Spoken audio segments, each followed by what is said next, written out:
Hello everyone. Night terror Hindi में आज मैं आपको एक भयानक रात की कहानी बताने वाला हूँ, जिसे सुनने के बाद अगर आपको भी रात में घूमने का शौक है तो शायद ही आप रात को घूम पाओगे।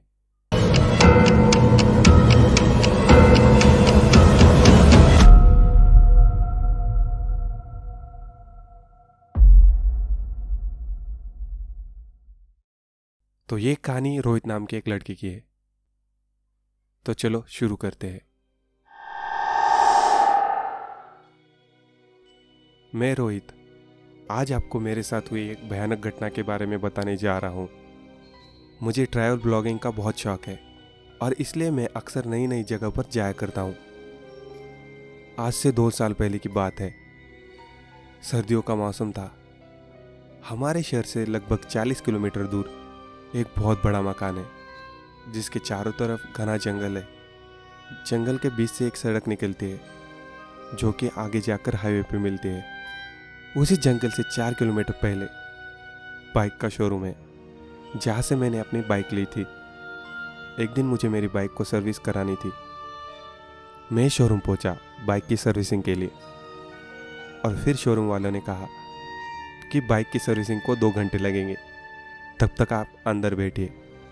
उसी दौरान मेरी मौसी का लड़का अनुराग भी वहाँ आया था। उसको भी अपनी बाइक की कुछ पार्ट लेने थे। मैंने कहा कि रुको थोड़ी देर बाद मेरी बाइक भी मिल जाएगी, फिर हम साथ चलेंगे। हम दोनों बैठकर बातें कर रहे थे। बाइक की सर्विसिंग में 1 घंटा देर हो गई। बाइक जो मुझे शाम के 5 बजे मिलने वाली थी, वो 6 बजे मिली। सर्दियों का मौसम था, अंधेरा जल्दी हो गया था। मैंने अनुराग से कहा कि चल भाई, जंगल के रास्ते से चलते हैं, जल्दी पहुंच जाएंगे। और अगर शहर के रास्ते से चलेंगे तो ट्रैफिक के चलते हुए सुबह हो जाएगी। तब अनुराग ने बोला, अरे पागल है क्या, जंगल के रास्ते से जाएगा? मैंने कहा, भाई क्या दिक्कत है? उसने कहा, क्यों, तुझे पता नहीं? मैंने कहा, नहीं। उसने कहा, भाई वो रास्ता भूतिया है। आज तक अंधेरा होने के बाद जो कोई भी वहां गया है, उसके साथ अजीब चीजें होती है। कुछ की तो जान भी जा चुकी है। मैं जोर जोर से हंसने लगा और बोला कि तू कैसी बातें कर रहा है? हम 21वीं सदी में जी रहे हैं। यहाँ आदमी चांद पर पहुंच चुके हैं और तू अभी इन सब बातों में लगा पड़ा है। उसने बोला, भाई जो कुछ भी हो, मैं उस रास्ते से नहीं जाऊंगा, ना ही तुझे जाने दूंगा। अगर तूने ज़बरदस्ती की तो मौसी को बता दूंगा। मैंने हंसते हुए बोला, अच्छा चल भाई, शहर के रास्ते से ही चल। मुझे सब पता है, तुझे तेरी गर्लफ्रेंड को देखना होगा, इसलिए तू उस रास्ते से नहीं चल रहा है। उसकी गर्लफ्रेंड का घर रास्ते में ही पड़ता था। वो बोला, नहीं भाई, तुझे यकीन नहीं हो रहा है ना? चल, आज तुझे मैं उस जगह की भयानक कहानी बताता हूँ। फिर हम वहाँ से चल दिए। मैंने अनुराग से हंसते हुए पूछा, हाँ भाई बता अब तेरे भूत चाचा की कहानी। अनुराग, भाई बात कुछ ऐसे है कि लोग कहते हैं कि बहुत सालों पहले उस जंगल के बीच एक शंकर नाम का ठठेरा यानी बर्तन की मरम्मत करने वाला अपनी बीवी और 2 बच्चों के साथ एक छोटी सी झोपड़ी बनाकर रहता था। तब वो जंगल इतना घना नहीं था और ना ही तब वहां पर कोई हाईवे था। वो बहुत ही मेहनती था और अक्सर दूर दूर जाकर लोगों के बर्तन ठीक करता था और नए बर्तन बेचता था, जिसके कारण उसके घर का खर्चा चल जाता था। एक बार उसकी बीवी बहुत बीमार हो गई थी, तो वो अपनी बीवी को नजदीकी डॉक्टर के पास ले गया। डॉक्टर ने कहा कि इसे दिल की बीमारी है और इसका इलाज हमारे यहाँ नहीं हो सकता, तुम इसे शहर के बड़े अस्पताल में ले जाओ। जब वो उसे शहर के अस्पताल में ले गया कि डॉक्टर ने कहा कि इसका ऑपरेशन करना पड़ेगा और जिसमें कम से कम 1 लाख रुपए का खर्चा आएगा। शंकर सोच में पड़ गया। वो सोच रहा था कि वो इतने सारे पैसे कहाँ से लाएगा। वो अपनी बीवी को लेकर घर आया। शंकर ने सबसे मिन्नतें की, उधार पैसे मांगे, लेकिन किसी ने मदद नहीं की। जिन जिन लोगों से उसने पैसे मांगे, उनमें से कुछ के पास पैसे थे नहीं और कुछ देना नहीं चाहते थे, क्योंकि उन्हें पता था कि 1 लाख जैसी बड़ी रकम शंकर लौटा नहीं पाएगा। और फिर थक हार के वो अपनी बीवी से बोला, क्यों ना हम ये घर गिरवी रख दे। उसकी बीवी बोली, नहीं, हम ऐसा कुछ नहीं करेंगे। मैं मरती हूँ तो मर जाने दो। मेरे बाद 2 बच्चे हैं। अगर घर गिरवी रख दिया और पैसे जमा नहीं कर पाए तो हमारे रहने के भी लाले पड़ जाएंगे। शंकर बोला, तुम उसकी चिंता मत करो, मैं पैसे जमा तो कर ही दूंगा, और आगे से मरने वरने की बात मत करना। और अगले ही दिन वो पास के गांव के सेठ रायचंद के पास अपना घर गिरवी रखने के लिए गया। सेठ रायचंद ने जब उसके घर का मुआयना किया तो देखा कि उसका घर ऐसी जगह पर था जहां आने वाले समय में हाईवे बनने वाला था। सेठ ने सोचा कि आने वाले समय में इस जमीन की कीमत करोड़ों में होगी।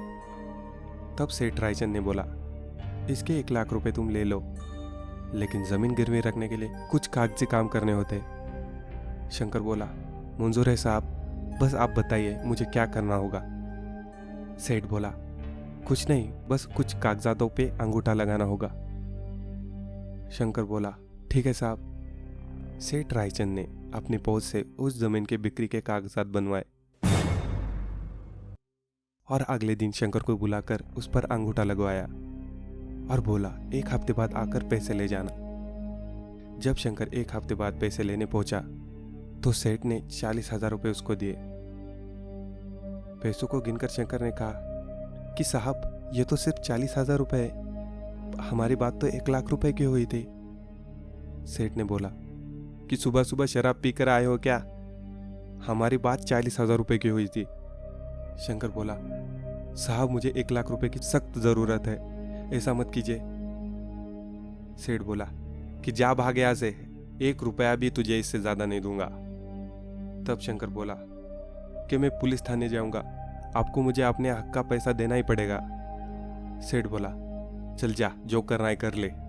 शंकर थाने पहुंचा और सारी बात बताई। फिर वहां सेठ रायचंद को बुलाया गया। थाना अध्यक्ष ने सेठ से पूछा, क्यों राय साहब, इसने जो जमीन गिरवी रखी है उसका पैसा आप इसको क्यों नहीं दे रहे हो? सेठ बोला, साहब ये झूठ बोल रहा है, इसने अपनी जमीन गिरवी नहीं बल्कि 40,000 में मुझे बेच दी है,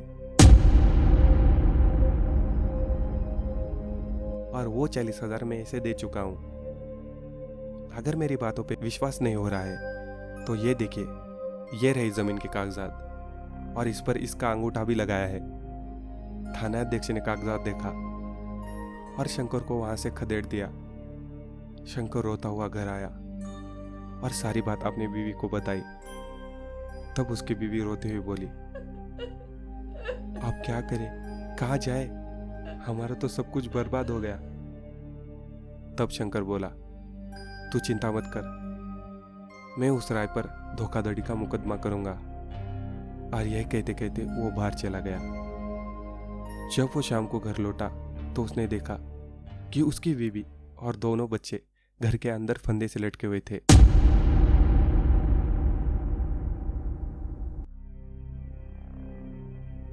ये देखकर वो जोर जोर से चिल्लाने लगा और अंत में उसने भी हार मान ली और जहर खाकर आत्महत्या कर ली। उसके कुछ सालों बाद सेठ रायचंद ने उसके घर को तोड़कर एक बड़ी हवेली बनाई और अपने परिवार के साथ रहने लगे। करीब 1 महीने के बाद उनका पूरा परिवार घर की छत से लटका हुआ मिला। काफी लोग जो रात को उस रास्ते से गए या तो वो मर गए या बुरी तरीके से घायल हो गए। तब से वो घर बंद है और रात को वहां कोई भी नहीं जाता। लोग कहते हैं कि शंकर की आत्मा आज भी उस घर में रहती है। आज तक जो भी अंधेरा होने के बाद उधर गया वो सही सलामत लौट नहीं पाया।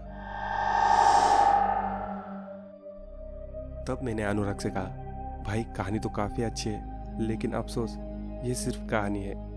अनुराग बोला, अब तुझे यकीन नहीं होता तो एक रात तू भी जाकर देख ले। मैंने कहा, हाँ अब तो जाना ही पड़ेगा। आप शुरू होते उस भयानक रात की कहानी। शीतल नगर चौराहे से अनुराग अपने घर को मुड़ा और मैं अपने घर की ओर घर पर पहुंचकर मैं यही सोचता रहा कि क्या ये बात सही है कि क्या सच में वहाँ कोई भूत है, और अगर है तो एक नया कंटेंट मिलेगा वीडियो शूट के लिए। फिर मैं सो गया। अगले दिन मैंने कुछ लोगों से बातचीत की तो लोगों ने बताया कि हाँ, वहाँ सच में ऐसी घटनाएं हुई है। अगले दिन मैंने अपने 3 दोस्त राहुल, सूरज और शिवम को बुलाया और सारी बात बताई और कहा कि यार, क्यों ना हम लोग रात में वहाँ व्लॉगिंग के लिए चले जाए। शिवम ने कहा, अरे भाई, वहाँ जाना खतरे से खाली नहीं होगा। मैंने कहा, भाईजान ऐसा कुछ नहीं है, तू पागल मत बन। सूरज और राहुल ने कहा, हाँ भाई चल, एक नया टॉपिक मिला है व्लॉगिंग के लिए। तब मैंने कहा कि तो ठीक है, कल रात हम लोग वहाँ चलेंगे, सब लोग तैयार रहना। सब ने कहा ठीक है। अगली सुबह मैं थोड़ा जल्दी उठा और सारे कैमरों के सेटअप तैयार किए। लगभग 10 बजे सारा काम हो गया। तब मैंने सोचा कि ज़रा लोगों से भी उस जगह के बारे में जानकारी ली जाए। मैंने कई लोगों से पूछा और सभी ने यह कहा कि वहाँ जाना खतरे से खाली नहीं है। मैंने सभी बातों को नज़रअंदाज किया और घर चला आया। रात के लगभग 8 बजे थे। सब लोग मेरे घर पर जमा हुए। हमने चाय नाश्ता किया और करीब 9 बजे वहाँ से निकल गए। जब हम लोग उस जंगल के करीब पहुँचे तो लगभग 10:30 बज रहे थे। तभी शिवम बोला, भाई मैं अभी भी कह रहा हूँ कि चलो वापस लौट चलते हैं। तब हम सभी उसका मजाक उड़ाते हुए बोले कि जा भाई जा, अगर तुझे इतना ही डर लग रहा है ना तो तू घर चले जा। फिर हम सभी धीरे धीरे जंगल की ओर आगे बढ़े। तभी अचानक जंगल में कोहरा पड़ने लगा। धीरे धीरे वो कोहरा घना होता जा रहा था। लगभग 10 मिनट के अंदर कोहरा इतना ज्यादा घना हो गया कि सामने कुछ भी दिखाई नहीं दे रहा था। सिर्फ हम लोग एक दूसरे की आवाज सुन पा रहे थे। तभी मैंने कहा कि सभी लोग रुक जाओ, क्योंकि आगे जाना मुमकिन नहीं है। लगभग 1 घंटे तक कोहरा नहीं छटा, बल्कि और घना हो गया। तब सूरज ने कहा, जल्द से जल्द हमें यहाँ से चलना चाहिए। मैंने भी कहा चल ठीक है। हम लोगों ने गाड़ी घुमाई और धीरे धीरे चलने लगे। तभी मुझे एक अजीब सी चीज़ महसूस हुई। लगा जैसे कोई मेरे बाइक के पीछे बैठा है, लेकिन जब मैंने पीछे मुड़ के देखा तो कोई नहीं था। तभी अचानक मेरी बाइक से मेरा कंट्रोल खो गया और बाइक झटके से गिर गई। मुझे बहुत चोट लगी। मैंने ज़ोर ज़ोर से सबको आवाज़ लगाई, लेकिन किसी ने कोई जवाब नहीं दिया। अब मेरा दिल ज़ोरों से धड़कने लगा। ठंड के दिनों में मुझे पसीने आने लगे थे। मैंने चारों तरफ देखा, पर कोहरा इतना घना था कि मुझे कुछ भी दिखाई नहीं दे रहा था। थोड़ी देर बाद कोहरा हटा। तब मैंने देखा कि मेरे सामने एक बहुत बड़ा मकान है। देखने में तो किसी महल से कम नहीं था। मैंने सोचा कि हमने तो गाड़ी जंगल के बाहर की तरफ मोड़ी थी, लेकिन मैं यहाँ कहाँ से आ गया और बाकी लोग कहाँ गए। मैं डर के मारे कांप रहा था। मैं जोर से वहां से भागे जा रहा था, लेकिन मुझे बाहर जाने का कोई रास्ता नहीं मिल रहा था। तब मैंने सोचा कि लोगों की बात तो सही थी, आज की रात शायद मेरी लाइफ की आखिरी रात होगी। तभी उस घर के अंदर से सूरज की आवाज़ आई कि मुझे बचा ले भाई, मैं घर के अंदर हूँ। मैं दौड़ के घर के अंदर गया और सूरज को ढूंढने लगा। उसको ढूंढते ढूंढते मेरी नज़र उस घर के कमरे पर पड़ी जिसमें रोशनी जल रही थी। मैं दौड़ के गया और उस कमरे का दरवाज़ा जैसे ही खोला, अंदर का नज़ारा देखकर मेरी रूह कांप गई। मैंने देखा कि कमरे में कुछ लोगों की लाश पड़ी हुई है, जिसको एक आदमी कुल्हाड़ी से काट रहा है।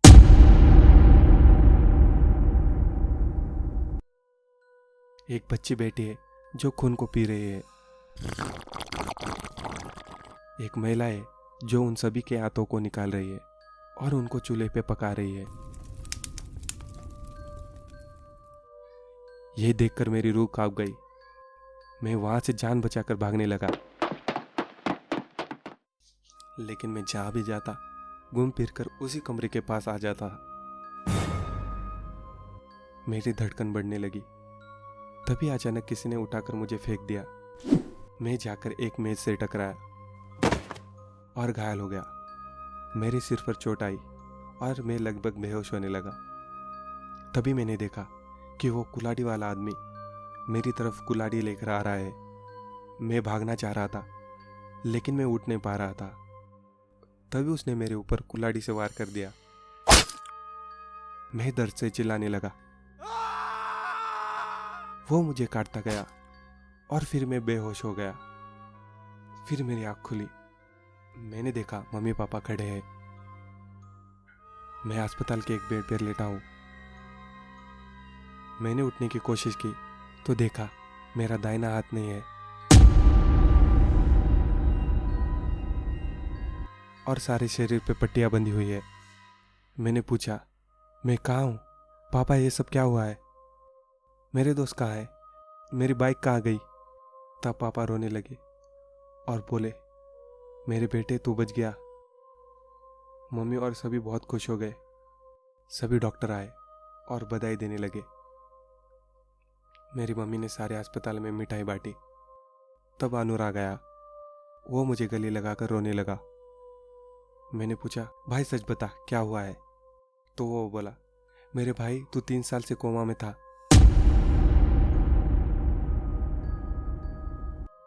तू घायल होकर शहर में मिला पड़ा था। तुझे किसी ने कुल्हाड़ी से मारा था। तेरी आंतें निकाल दी थी। तेरा हाथ तेरे बेडरूम में मिला था।